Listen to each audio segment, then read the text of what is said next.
Welcome to the Coalition of Scrubs, and yes, that was all of our collective natural voices singing.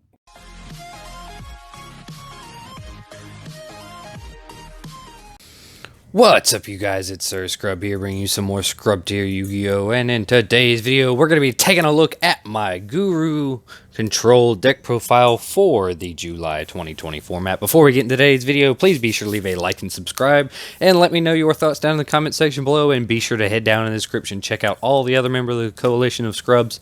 They're all fantastic content creators, and they all deserve your support.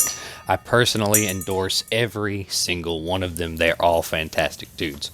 But with all that junk out of the way, let's go ahead and jump both feet into today's video. So starting off with our main deck, we have our Subterror engine, which is pretty standard from at this point. We have 3 copies of Guru, 3 copies of Fiendus, and 1 copy of Umastrix. Now, the big thing between my builds and every other build is I don't play Nemesis Archer. While it's fantastic spot removal, I just don't think the card's necessary to play the deck. I've been playing this deck for quite some time now. I took it out basically at the beginning of my playtesting, and I've never looked back since. And if you followed my channel and my content for any amount of time and you've seen my earlier deck profiles, this is just how I play the deck. If you think Nemesis Archer is good, there are all sorts of cards throughout this that you can cut down on the ratios. 3 ofs, you can make 2 ofs that wouldn't really change anything to play the Nemesis Archer, but I just don't feel like she's necessary, and I like having access to my power back row a little bit more. But that's it for our engine. It's a really small engine because we have either we try to be as consistent as we can with our back row pieces, and we try to just kind of stall until we can get what we need, to be honest. So with that being said, we then move on to the hand traps. 2 copies of Ash Blossom and Joyous Spring, 2 copies of Ghost Ogre and Snow Rabbit, and then the big one is going to be 3 copies of Infinite Impermanence. Now, I will say that if you're on a budget, Imperm is not absolutely necessary for this deck, not by any stretch of the imagination. It is a card that, as a budget player, I would suggest finding the time to invest in. I feel like that it is a serious upgrade and a serious investment for all of your decks. So, and especially now that it's had a couple of reprints, it's not quite the pricey card that it used to be. So I would definitely suggest trying to find room for it, but if you still can't find room for it, or you just know it's outside of your reach, Effect Veiler works just as well for the purposes of this deck. And then our very last monster is going to be the 1 copy of Artifact Scythe, which is of course going to be met with the 3 copies of Sanctum. And then in this deck, I'm also playing 3 copies of Trap Trick because first thing is Infinite Impermanence is another Trap Trick target if we happen to draw open Sanctum plus Trap Trick, but we also have the 2 copies of Subterror Final Battle just to be able to Trap Trick one out if we absolutely have to, so that way we can play on our opponent's turn, similar to decks like Orcust and things like that. We're able to flip our cards up and down, boost our stats, protect our effects, stuff like that. So having Trap Trick access to it, so that way if you open Imperm plus Sanctum plus Trap Trick, you still have a Trap Trick target. We have a backup at every case. And if you open Sanctum Trap Trick Final Battle, you just grab the Imperm after you've used everything. So it's a really good consistency boost for the deck. It's a really strong play all the way around. We have our Floodgates. We have 3 copies of Tisubu and 3 copies of Summon Limit. I would say that as far as our extra deck plays are concerned, these restrict our extra deck plays, but our extra deck plays are more like when you really just want to flex on your opponent, to be honest. Because if you have the resources to make extra deck plays in this deck, you're probably already winning anyway, especially if you have one of these Floodgates on the field. I would rather sit and hold my engine pieces in my hand and just sit behind the Floodgates rather than try and make half-witted extra deck plays around it. And then the very last trap card in the deck is going to be 2 copies of Solemn Judgment. I definitely want to find a way to play 3 of this, but this deck is already at 41 cards, and I don't feel like 42 is a good ratio, especially with some of the weird things that you're going to see in my spell lineup just because of who I am and being the scrub that I am. But Judgment, I would definitely suggest finding a third copy of it. I don't have a third copy, but you really, really do want to play 3 in this deck. And along that same vein, when I went to find my core for this deck, because it's been sitting on the shelf for quite some time as I've moved on to other projects, I realized that I never ordered my third copy of the Hidden City, so I'm only playing 3 technically. I didn't want to bring you guys another proxy deck profile because I did do proxies in my Orcus deck profile a couple of weeks ago. But, so, yeah, we're just playing the 3 right here. Obviously, buy the third Hidden City. Play 4 copies of the Hidden City. Don't do this, but either I couldn't find it or I didn't order it. I don't know, but this is the ratio that I'm working with right now. But please, please, please play 4 copies of the Hidden City. Don't be a scrub like me. Now, we're also poor here, so we can't afford extravs, so we're just maxing out on the dualities in terms of consistency. So theoretically, between your 4 copies of Hidden City and your 3 copies of duality, you have a pretty good chance of seeing at least enough to protect yourself long enough to be able to get into something. So, yeah, it's a good card, though. It lets you dig 3 deep and pick 1. It's duality. Everybody knows what it does. Then we have 2 copies of Super Poly. Just fantastic removal. The better Super Poly targets you can get, the better this card is. I'll talk about my targets when I get to the extra deck. But yeah, it's Super Poly. We all know this card's crazy good. And then for our one-ofs, we have the 1 copy of Cave Clash and 1 copy of Monster Reborn. Cave Clash is essential for your long-term grind game. Monster Reborn is a last-ditch attempt to get you back into the game. Hey, you know what? I top-deck the Reborn. I can get my Guru back. Use its effect to get it face down and just try and pop off from there. So it's a good card. I like it in this deck. I don't know why people don't play Monster Reborn, but I feel like it's a staple in everything that I play. Now, going into the extra deck, starting off with the rank 4s, we have 1 copy of Dweller, 1 copy of Daigusto Emerald, 1 copy of Exciton Knight, and 1 copy of Tornado Dragon. Now, let me be very clear. Are you going to be making rank 4s all the time? No, you're not. You're not going to make rank 4s, barely at all. But you got to understand you're playing Guru Control. If you're expecting to go into your extra deck all the time, you're playing the wrong deck, friend. These are tech options that I like to have in the mid to late game because they can all be really high impact cards. You know, if you're playing against another back row deck, making a Tornado Dragon out of nowhere and just popping 2 of their useful back row, that can be really strong.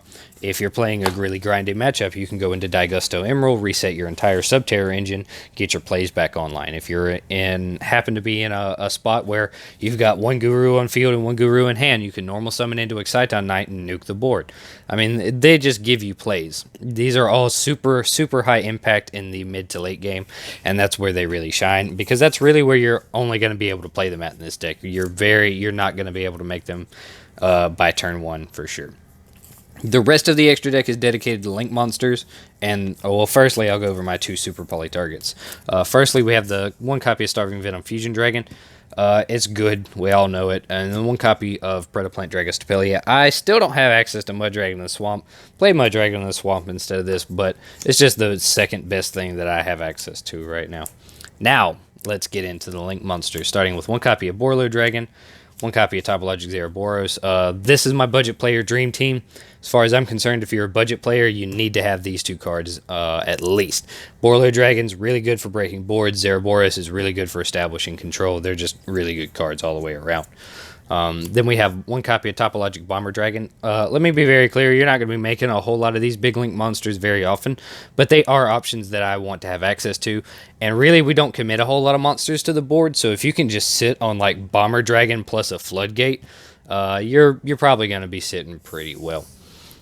Then we have the Nightmare Package, 1 copy of Unicorn, 1 copy of Phoenix, and 1 copy of Cerberus. This is the one deck where I would say Cerberus is kind of necessary, just because you really don't have a whole lot of spot removal in the engine of this deck. A lot of this deck is meant to prevent your opponent from being able to do things or stopping them when they try to do things, not really reacting to pre-established boards. That's kind of what our side deck is more about.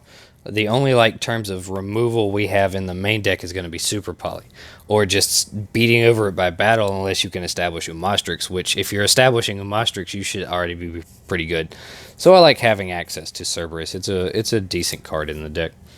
Then we have the next 3 cards. I would say you could probably trade out for something else, but just kind of like looking through what I had, I really couldn't find anything better. So we have Masquerena, just to, I guess, make a... Sometimes you can make it just to make like a last-ditch effort if you... Because I'm also playing Crackdown in the side deck, spoiler alert, so you can just snatch something and make it just to get rid of your opponent's cards. I would say sometimes you're going to want to go into Nightmares more often, but it is an option that I like to have just in case the situation comes up for it. Because at the end of the day, if you can make a Borlo Dragon off of Masquerena and protect it from, I believe it's... What is it? The protection that it gives it? I don't want to misquote. Cannot be destroyed by your opponent's card effects. So, I mean, Borload's already pretty resistant to battle, so giving it destruction protection, I believe Borload already has targeting protection as well. Yeah, it has targeting protection from monster effects. So, if you can summon a Borload off of Masquerena, you've got a pretty large wall. 1 copy of Union Carrier, just to grab stuff out of the deck. You know, gives you a copy of Fiendus in the graveyard that you can then recycle with your... Cave Clash, if, say, you didn't open your Hidden City and you were only able to get 1 Guru Search, something like that. I don't know. It's not something that you're going to be able to make very often, but it is something that I like to have just in case. And then 1 copy of Relinquished Anima. You can make this off of Fiendus. While it's not something you're going to want to do all the time, per se, if Fiendus is the only monster in your hand and you just desperately have to remove something that happens to fall in Anima's way, I like to have it. Like I said, this is Guru Control. The extra deck really doesn't matter. You just play pretty much whatever the hell you want here. This is just kind of something I tossed together out of the good cards that I knew that I had available to me. For our side deck, we have 2 copies of Gamma Seal, the Sea Turtle Kaiju. I love my Kaijus. I think Kaijus are fantastic. I contemplated main decking them, but I decided hand traps in the main deck were a little more important just because they're more flexible than a Kaiju. A Kaiju is only good going second, whereas if you draw a hand trap going first, it's not dead in the water like a Kaiju is. Then we have the 3rd copy of Ash Blossom. Sometimes I like to play around with my ratios in the main deck, like if I'm just drawing Trap Trick too much in a certain match or something like that. Sometimes you just want to side it out. There is also the 1 copy of Artifact Scythe. If you're siding for going second, you can just side this 1-for-1 with the Scythe like that. Also, excuse my mixed sleeves on my side deck. I didn't feel like reciting the side deck.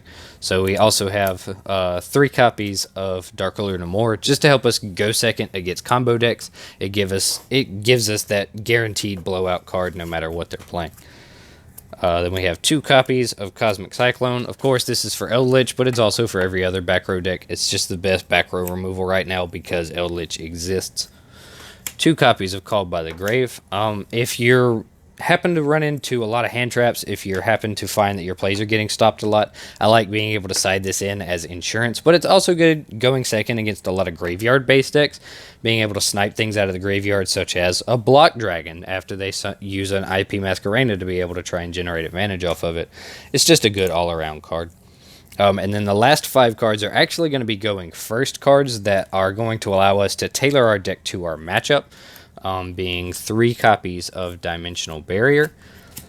Basically, this is for the game 3, if you're playing a best of 3. So say you go first, you win or lose, it doesn't matter. Then game 2, your opponent goes first, say you lose, doesn't matter. You go to game 3, right? This would be for you to side in game 3 as that power play blowout card for you to be able to try and take the match quicker at the end. And then, like I mentioned earlier, I'm playing 2 copies of Crackdown, just because this is a really fun card. I like to have access to this card sometimes, just because it allows you to snatch an opponent's Link monster and make big Link plays off of it. If you can happen to snatch, like, a Link 2 or a Link 3, that can allow you to make those Link 4s and Link 3 monsters that we have in the extra deck a little bit more consistently. But it's also, you can snatch, like, level 4 monsters to help you make your rank 4 plays. You can snatch level 1s to be able to go into your Relinquished Anima and remove multiple multiple pieces of the opponent's board is if they're careless. Like, there's just all sorts of fun little things you can use this card for. And it's also a form of interruption. If you don't want to wait a whole turn for it to come back to you, you can wait until an important combo piece hits the board and then hit it with the crackdown and snatch it. And especially important combo link monsters, like say an Auroradon or a Needle Fiber, that are high link ratings that are going to allow you to make bigger plays. But that's all I've got for this video, you guys. If you did enjoy this video, please be sure to leave a like and subscribe, and let me know your thoughts down in the comment section below. And if you do want to see more creative videos from me, head on over to my channel, check out all the videos I make over there, and while you're at it, check out every other member of the coalition down in the description below. They're all fantastic guys. They all deserve your support. I personally endorse each and every one of them. But most importantly, don't forget, be a scrub. Peace.